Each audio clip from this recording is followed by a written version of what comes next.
Did you get a chance to watch David Morrell's last performance, man?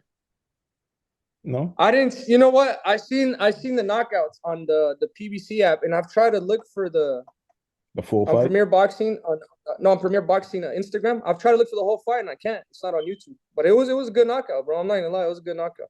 But that just makes me more excited because I could fight Morrell, and we could have a fucking hell of a fight. You know, I'm not this. These types of things do not scare me. If I see a fighter that looks good, it doesn't scare me. I want to see. I want to challenge myself and challenge him too. You know what I mean? So it doesn't scare me. If we could get a great fighter and we could give it to the fans, and that's what I'm here for. And just my last thing, man. Like every division kind of has like, kind of has like two guys in particular. Like it'll have like at 147, it was like Spence and Crawford. Those guys didn't fight yet, but that's the fight. You probably have Devin Haney and Shakur. That's the fight. Who's like the next guy that you look at? You're just like, I'm not fighting him yet, but 2 or 3 years down the line, that's going to be the mega fight. Like, is it Canelo, even though Canelo's 32, or is it a guy like David Morrell where you're just like, I know that's going to be the guy that, the 50-50 fight that really builds my legacy a little bit. Yeah, most likely is Morrell. Morrell, because I see him, he's really good. And I mean, just because he's in my weight class, and that doesn't mean I'm not going to respect him. He's really good. I mean, we've obviously had a couple words back and forth to each other, but I mean, he's a great fighter. I feel like he would elevate my style to become even better with the fight with him. So I mean, I feel like that's the fight that's gonna be an amazing fight. So I'm very excited for all these opportunities. But I feel like another one too. But he's not getting any better, bro. To be honest with you, is Edgar Berlanga. You know what I mean? I feel like that was a fight that could be a mega. It could still be a mega fight, but he just fought Angulo, a person I fought in a couple fights ago, and he had a really hard time with him. He had a hard time with Argentina, dude. And I wish nothing but the best for Edgar Berlanga, but I don't. I mean, I don't really feel like he's on that level right now. Do you think, I mean, he's still fairly, I think it's just too much fame. I think it's just too much fame. mm, Sometimes when you give a fighter too much fame, and I mean, he was knocking a lot of people out. I mean, I feel like it goes to their head and they believe it a little bit.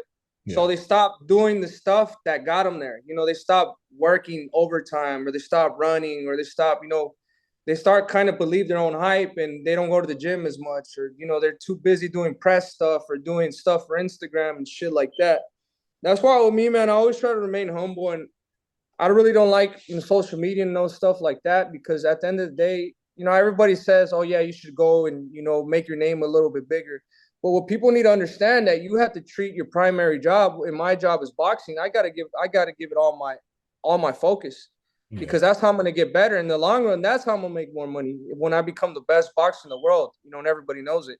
I'm not gonna make more. Well, I might make a little bit more money at the time, fucking doing like a show for Netflix or Yeah. doing shit like that. Yeah. But if I get knocked out, if somebody gets knocked out right after, then what the fuck did you do that for? You know what I mean? You just took away the time that you could have got better at your sport. So I mean, I feel like that's a lot of people. They get lost in it. They get lost in the clout. Mm. There's too much. People fall. They get hypnotized with those likes and those followers and all this shit. But at the end of the day, you got to remain humble, and you got to put in work, bro. And you got to put in work to be a world class fighter. That's you have to live. You have to live, breathe, and think boxing all day. It's funny that you say that because for a while when he had those 16 straight knockouts in a row in the first round, I ain't gonna lie, even I was just like, God damn, like Yeah. it's a little crazy. But you're saying that because I know that you were a fan of like wanting to get that fight at some point, but now you're just like, yeah, he's still good, but seems like something is missing a little bit, is what you're saying. I don't feel like I'd win anything. Mm, You know what I mean? Everybody, if I not come out, or if we fight, be like, oh yeah, dude, everybody knew he was gonna do that. You know what I mean? So I mean, I feel like I would still love to fight him. I feel like if he has, he comes back on the run because he can. It's not like he sucks, and you could obviously see he has a lot of power, but he doesn't know what he's doing yet. You know what I mean? mm, It's not all about the power, because sooner or later you're gonna get in with the fighter that either hits as hard as you or harder. So that's why you have to learn how to use your other skills. The fundamentals, moving around the ring, different shit like that. yeah. Got it. Makes a lot of sense. And just also kind of wanted to touch on Demetrius Andrade. He's He moved up officially. I mean, I spoke to him probably like last month, and he says what he always says, man. He wants Caleb Plant. He wants you. He says that he respects you, respects all of your skills, respects all of those guys. But at the end of the day, he's gonna beat all of them. Yeah.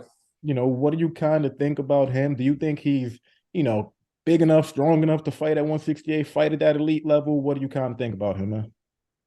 I mean, I feel like I've always said he's a great fighter. It's just that, and it's funny too because sometimes I feel bad about myself, like, damn, I'm not getting these fucking fights. But then I think about him, like, he went years and years with so it could be worse. But I feel like he's a great fighter. He'll definitely put up great fights, and I don't know. I'm excited to see him again and see what he does in his first fight, and then we'll just take it from there. Gotcha. Cool. Really appreciate you jumping on, man. That was fun. Looking forward to that fight. I'm assuming it's gonna be like in the first half of 2023, right? I think it's gonna be the first week of March. First I'm not week. 100% sure, but that's what it's looking like. Cool. And yeah, so it's gonna be good, man. It might be in Las Vegas too, so it's gonna be good. I Yeah. mean, FightHype gonna be there for sure. Yeah. Yes, sir. Well, man, thank you, brother. All Appreciate right you. then, brother. Thank you, man.